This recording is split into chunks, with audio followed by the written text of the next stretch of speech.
Now, for Bristol Rovers, obviously they're going to want to ensure that they continue to bounce back and make sure that Darrell Clarke has that promotion experience and utilises it again with Bristol Rovers, the club that he had a great sort of tenure in, 10 years or so ago. I mean, in terms of the transfer business, it's a big window. It's a window where they have to make sure they do sort of clear out a few free agents and they get some real clever signings in to ensure that they are right bouncing back up. At the end of the day, they don't want to be anywhere nearly to come 12 months from now. They want to be making sure they're preparing for another League One season, and hopefully it can all go to plan for Darrell Clarke and his side. Now, the transfer window is still ticking on, and the contracts are there and the retain lists are there. For Bristol Rovers, we're going to our correspondent Dan. Dan, what do you think Bristol Rovers need?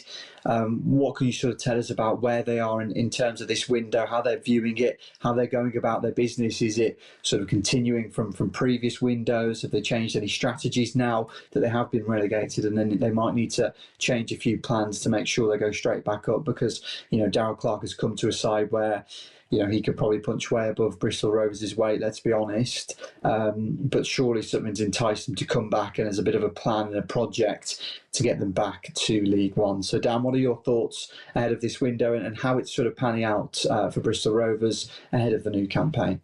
Well, Charles, Bristol Rovers are still continuing their preparations in good fashion for the upcoming League Two season. They recently played Bath and got a 1-0 win. John Stead commenting on that game said it was a good exercise for them once again, get some good minutes into the tank for a lot of players, and of course it is a win. Now obviously, as we've mentioned before, wins don't really matter, results don't really matter, to be honest, in pre-season.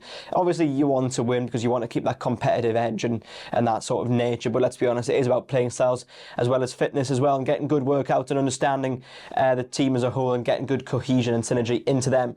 But certainly it's a good victory over Bath. So what's next for Bristol Rovers? Well, obviously they've brought in a lot of players already, but do they bring in any more? That's the question. Certainly, they've acted very early in this window, I think, with the means of getting players bedded in as quickly as possible before a lot of their pre-season fixtures. Obviously, they've had a couple already. They played Chippenham Town. They won 2-1 there. They lost against Stockport County on a warm-up of the training camp 3-2.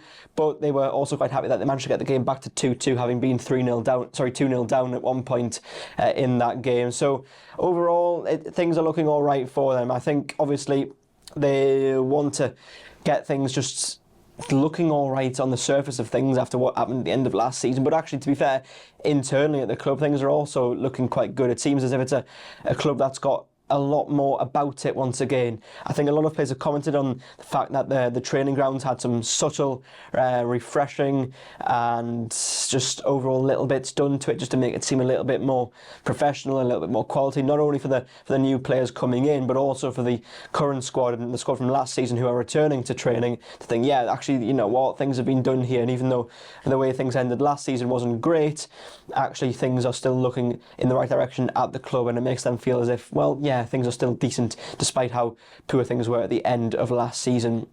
There's no denying that Bristol Rovers was a sorry place to be at the end of the previous campaign, but they've worked very hard over the summer to make things seem right. Obviously, appeasing the supporters, getting a good head coach in with some good assistants to him in the likes of John Stead and Rhys Carr, and then of course making a lot of signings early in the window to show that they do mean business in League Two and they're not just going down and sort of resting on their laurels. They want to get straight back out of that league again and get straight back up into League One. That's exactly what they want to do. They don't want to just be a club who, you know what, they've gone down, but then what?